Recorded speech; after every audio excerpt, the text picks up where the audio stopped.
Всем доброй ночи, дорогие девушки, женщины, дамы, мадамы и так далее. Барышни, барыни. Список можно продолжать бесконечно. Сегодня, наверное, один из самых бесценных дней для вас, точнее, ночей. Почему? Сейчас объясню. Перед вами Павна Психея. Вообще-то это сцена насилия, если честно. Не любовная сцена. Если только сцена секса, вот тогда правильнее звучит. Когда лесной бог Пан догнал нимфу Психею и изнасиловал. Ну уж извините, у меня просто дело в том, что я не любитель любовной магии. Я считаю, что те, которые уходят, они склонны предавать. А тот мужчина, который способен на поступок, на любовь, на ответственность, он даже под влиянием каких-то чар в любом случае не отвернется от своих детей, не оставит свою жену. Уходят и поддаются любовным чарам и всяким приворотам те, которые способны изначально изменить, предавать. Запомните это. Поэтому возвращать таких мужчин зачем, если судьба очистила от мусора вашу жизнь? Зачем мусор таскать обратно домой? Но бывают моменты, когда женщина любит, не может забыть, мучается, когда он слабый человек, слабовольный, слабохарактерный. Одним словом, меня так задолбали эти бесконечные реки слез о том: верните моего кукусика, я без него жить не могу. Пусть он вернется, а потом я решу, бросить или нет. Дорогие женщины, мне на самом деле нет времени вот этой фигней заниматься, правда. Я это считаю херней. Потому что я вам сказала, что акцент на любовную магию делают в основном аферисты. Верну мужа, привороты, без греха, через матушку Богородицу. Приходите, не стесняйтесь, налетайте, акции и прочая хрень. Мне интереснее, и, знаете, есть такая отдача от этого. Спасти человеческие судьбы, помочь женщине обрести саму себя, уверенность, работу, деньги, в конце концов. Я очень много вам дарила ритуал удачи, денежный ритуал. Потому что я считаю, что лучше плакать в норковой шубе с бриллиантами на пальцах, чем сидеть возле мусорки, побираться и быть духовно богатым. Я так считаю, можете меня закидать камнями. Те, которым деньги не нужны. Деньги открывают дорогу ко всем возможностям. Болеет родитель, деньги нужны. Купить дом, деньги нужны. Содержать дом, деньги нужны. Коммунальные услуги платить, деньги нужны. Поехать куда-то, нужны деньги. Отдохнуть, нужны деньги. Что-то красивое купить, нужны деньги. Поехать на свадьбу, нужны деньги. Есть, уж не говорю, молчу, нужны деньги. Все это финансы. Если у людей нет финансов, если люди живут впроголодь, знаете, такая есть армянская поговорка: когда нужда заходит в двери, любовь прыгает в окно. И как бы там ни пели великие поэты Араев, Шалаше и прочее, ну, оставим это 15-летним Ромео и Джульетте. Ну, в наше время это как-то не проходит. Если болеет ребенок, мужик лежит на диване, да, как бы он там не удовлетворял по ночам, как бы он не любил, как бы он не говорил красивые стихи, если болеет ребенок, для матери это главное, она будет ненавидеть этого мужчину, который не заботится о семье. Если живешь со свекровью, зависишь от ее копейки, от того, что она купит, чем холодильник набьет, и она будет контролировать каждый кусок, который ты ешь, как бы там, какая бы романтичная великая любовь ни была, она помрет, потому что нужда заставит людей перегрызться между собой. На все нужны деньги. И это неплохо, любить деньги, хотеть жить хорошо, без нужды. Что здесь плохого? Отдельно жить, чтобы никто тебя не контролировал, чтобы никто тебе не указывал, не приказывал. Разве это не хорошо? Быть самостоятельным человеком, не бояться завтрашнего дня, иметь возможность родить ребенка, воспитать, дать ему то, что он хочет в этой жизни и так далее. Для этого всего нужно стремление, нужны деньги, нужна удача. Вот я считаю, что это очень важно в жизни человека. Еще я считаю, что очень важно очистить человека от того, что мешает ему жить. Еще я считаю, что очень важно продлить жизнь людям, которые смертельно больны. Направить людей, помочь людям открыть их дороги, чтобы они могли найти работу. И так далее, и так далее. Вот это намного важнее, и результат от таких работ, он приносит очень большое удовлетворение. Чем, например, сидеть какого-то козлика возвращать, каждый день слышать эти сопли, плач. И вы не представляете, какой я счастливый человек, что я этим не занимаюсь. Я каждый день не слушаю. Ой, он ушел, что будем делать? Ой, он не позвонил, он не так посмотрел. А вдруг он, посмотрите, пожалуйста, а где он, с кем он сейчас? Не хочу. И я вам говорю еще раз и повторяюсь, дамы, очень мало профессионалов, которые умеют и могут делать привороты. Это целая история. Понимаете как, если человека очищаешь и видно, уже результат виден, человек выздоровел или смог найти работу, или если он продавал, у него клиенты появились там в магазине и так далее, уже видно все, пошло-поехало, да? А в этом случае вы делаете это, оно ляжет, не ляжет, этот приворот. Он может не лечь. Надо повторять, обновлять. И каждый раз эти сопли, крики. Ой, он не позвонил, он не так сказал. Ой, он с какой-то бабой его видели. Он мне там сказал, пошла вон и так далее. Вы представляете, сколько энергии надо каждый день этих полоумных баб успокаивать? Вот нахрен мне это интересно? Мне это не интересно, не хочу. Но поскольку очень много пишут и плачут, и, пожалуйста, вот как-нибудь, что-нибудь, я решила все-таки вам подарить этот ритуал. Это безобидный ритуал, это обращение к силам любви, обращение через право свое, как женщина, да, любящая женщина. Но это действует только если муж ваш законный, либо он с вами живет, как говорят, гражданский брак. Вообще это смешное название. Что значит гражданский брак? Это есть регистрация, гражданская регистрация брака. Это ЗАГС. Ну, сожительство, ладно, ну, любовник, ну, друг. Ну, как хотите. В общем, мужчина, который с вами живет, и у вас есть право. Либо у вас общий ребенок, либо вы живете вместе, и вы знаете, что этот человек вас любит. Это не взять, знаете, и почитать на соседа, например, который понравился, приглянулся. Нет. Свой мужчина. Называется отмолить. Вот то, что я сейчас вам подарю, это вообще взято за основу более древняя традиция, которую делали женщины, но с рубашкой мужа.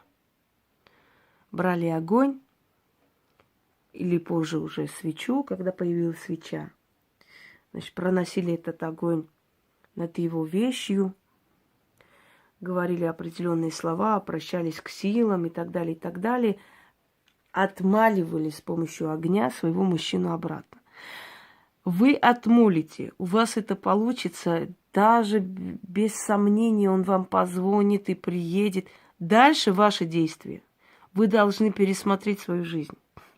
Вы должны поменять свою тактику, вы должны перестать потакать ему во всем и вся, и соглашаться, и прощать. Вы должны поменяться, дамы.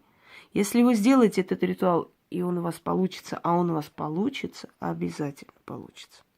Вы потом мне знаете, сколько напишите, что получилось. Но после всего, после того, как он вернется, вы не должны его упрекать. Вот ты там с ней был, как там в этом фильме, да, иди учи свою молодуху, ишь ты какой. Пришел тут дяденька такой красивый, упакованный. Нет, если вы готовы прощать его, если вы готовы с ним дальше жить, это, в принципе, ваше право. Я тут не батюшка, знаете, чтобы вас учить и наставлять. Я не врач-психиатр, чтобы найти причину, почему вы зависите от такого человека. Я ведьма. Хозяин барин. Хотите, просите, молите, я вам дарю. Но вот нужен вам такой никчемный мужик, который ушел, пришел или там ходит туда-сюда.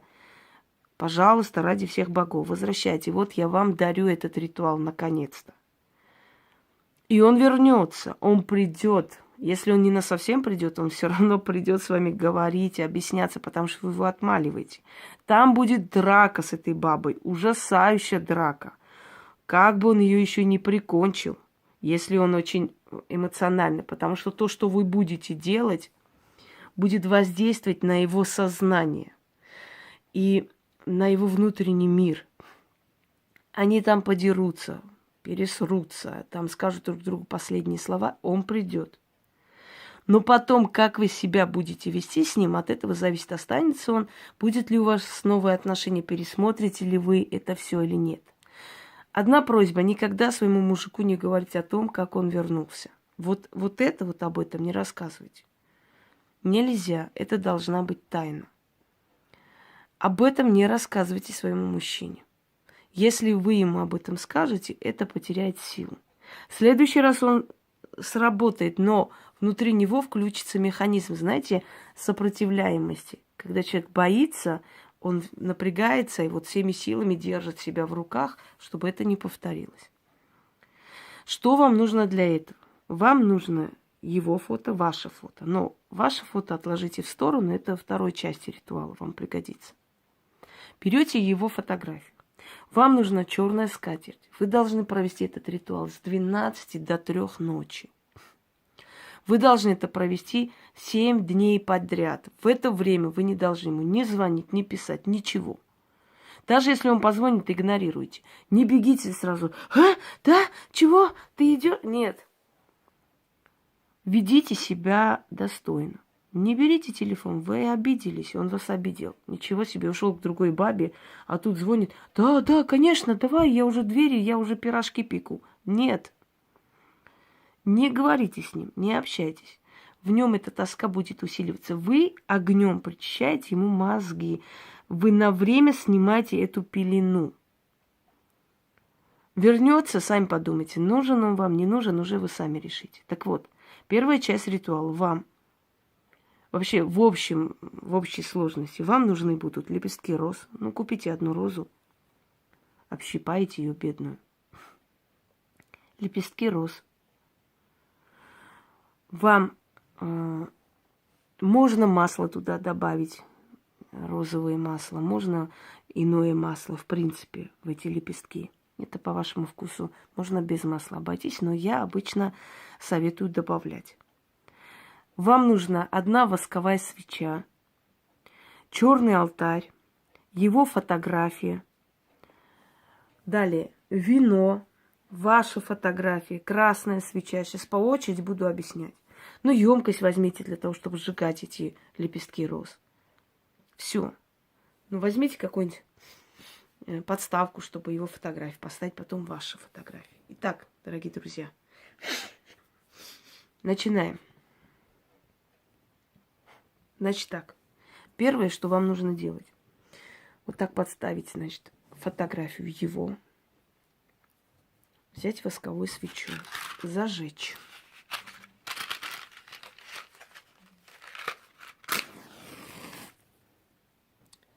И пока свеча горит хотя бы до половины, пока будет гореть, ну вот хотя бы вот сюда, вы говорите этот заговор. Но желательно крутить вокруг его фотографии.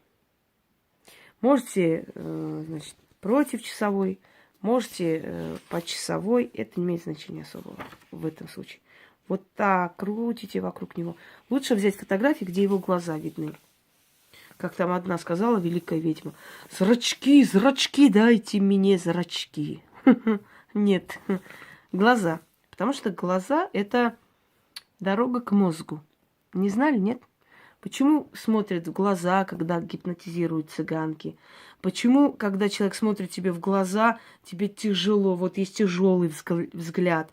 Это воздействие, энергия, связь с мозгом. И вот от мозга идет очень сильная энергия. Чем сильнее человек духовно, чем внутренне сильнее, да, подсознательно, тем тяжелее его взгляд, тем страшнее его взгляд, и тем сильнее его глаза, взгляд. Об этом говорила еще Бехтерева, когда целую статью написала о ведьмах. Читайте. Наталья Бехтерева, ведьмы. Она там описывает, почему глаза у ведьмы могут плохо видеть со временем, потому что это настолько сильная энергетическая зона, что они калечатся со временем. И она очень хорошо объясняет, научно объясняет, с научной точки зрения, она объясняет, кто такие ведьмы, почему их боялись и почему действительно такие люди существуют. Это ученая, это не какая-нибудь женщина, непонятно откуда. Она возглавляла Центр исследований мозга, понимаете? Это то место, где исследуют самые такие, скажем так, глубинные знания о мозге. Она Николая Бехтерева, внучка, который тоже до нее возглавлял этот центр. Так вот, глаза видны, дорога к мозгу. То есть воздействие сразу на подсознание человека. Вот почему говорят, дайте фотографию, где глаза видны. Так я смогу лучше снять и так далее. Никогда не задумывались, почему Сталин смотрел в сторону. Его фотографии уже в таком уже зрелом возрасте, потому что у него была, значит, кремлевская ведьма личная, которая со временем посоветовала ему фотографироваться взглядом в сторону, потому что очень тяжело воздействовать на человека, у которого видны глаза. Видимо, после несчастья, которое он пережил в личной жизни, после многих-многих бедствий, он все-таки начал задумываться о том, что есть некая сила, которая на него воздействует. Впрочем, это не странно, потому что Сталин же закончил духовную семинарию. Он прекрасно знал эти все науки на самом деле. Так вот, пойдемте дальше. Фотографии, где он во весь рост или где у него видны глаза. Берете свечу, вводите этой свечой и читайте столько раз, неважно сколько там пригодится, например, 13 раз, 15 раз, пока вот до половины свеча не догорит. Потом оставляйте просто свечу догореть, вот и все. Агарок можете просто выкинуть. Далее. Вот читаем. Беру я огонь в руки, сжигаю волю лютой разлуки. Ключ огненный, отвори врата, очисти дороги, раскрывай пороги, сожги лютую мороку. Кто навел, тот себе забрал, сгорело сердце ее, чрево ее высохло, а тебя ко мне отпустила. От паскудницы тебя отрываю, огненным ключом сердце твое от разлучницы запираю. Отмаливаю, назад забираю, я тебя отмаливаю, очищаю огнем. Услышь меня, любовная сила, дай мне то, о чем я просила. Очистись ее разум, очищайся его сердце, очищайся от греховной страсти, от волочайской напасти и вернись в семью. Сидит посреди поля седовласый старец ворожей, держит факел в руках, машет факелом, да приговаривает, да приказывает. Очищайся, его имя. От греховной страсти, от лютой напасти. Заклинаю, приказываю, дорогу к чужой бабе закрываю. Закрыт ты от всяких баб. Синеглазых, черноглазых, зеленоглазых, сероглазых и всяких. Черновласых и русовласых и от всяких. К иной бабе тебе имя не ходить. Привязан ты к подолу жены. Как поп на икону молится, так и ты на жену молись. Одна дорога у тебя обратно в семью. Старый мудрец ворожей сказал, а боги услышали, то будет так. Заклинаю. Читайте до того, пока вот хоть половина вот так не догорит. Оставляйте эту свечу догореть перед фотографией вот так вот. Когда свеча догорит, значит, уберите эту свечу подальше. Делайте следующее. Берете ваши 2 фотографии, ставите вот так. Значит, зажигайте красную свечу. Сейчас зажгу вот свечи. Вот. Зажигайте красную свечу. Я не ставлю фотографии, потому что мне никого возвращать не надо. Знаете, говорят, приворожить мужика, присушить легко, а вот отсушить попробуй. Так вот, лепестки роз в этой емкости. Ну, можете какое-нибудь другое блюдечко, ну, где вам удобно. Значит, масло там сверху покапали на эти розы. Роз у меня нету сегодня. Точнее, есть, но я их не буду использовать в этом ритуале, потому что они мне нужны в другом. Значит, лепестки взяли. Каждый раз вам нужна одна роза. Поэтому либо каждый день покупайте, либо берите сразу 7 роз. Зажигаем. И читаем ровно 6 раз. Свеча горит, жар наши сердца греет, соединяет нас воедино. Мы одно целое. Дым к богам, от богов благословение, навеки воссоединение для ваши имена. Как свеча горит от огня жгучего, так и наши судьбы соединяются от моего заговора могучего. Заклинаю силой тетраграмматон, югом, западом, востоком и севером. Печатью солнца и печатью луны, да будет нерушим наш союз. Аше, аше, аше, куисор каракас арне. Давайте еще раз прочту. Свеча горит, жар в наши сердца греет, соединяет нас воедино. Мы одно целое. Дым к богам, от богов благословения, навеки воссоединение для ваши имена. Как свеча горит от огня жгучего, так и наши судьбы соединяются от моего заговора могучего. Заклинаю силой тетраграмматон, югом, западом, востоком и севером, печатью солнца и печатью луны, да будет нерушим наш союз. Аше, аше, аше, куисор каракас арне. Вы это прочитали 6 раз, вторую часть.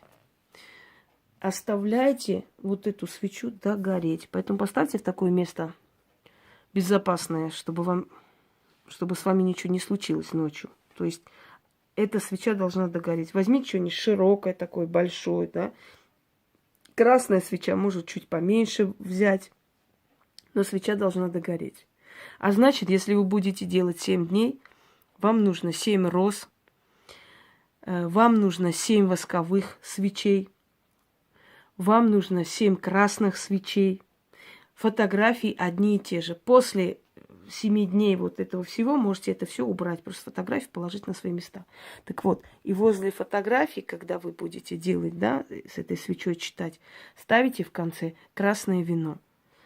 Это делается каждый день. Он может прийти к вам через 3 дня, через 2 дня, в тот же день, ту же ночь, вламываться, как угодно. Он придет, дорогие женщины. Это проверенный ритуал и очень сильный. Я почему вам дарю? Потому что я просто устала каждый божий день повторять.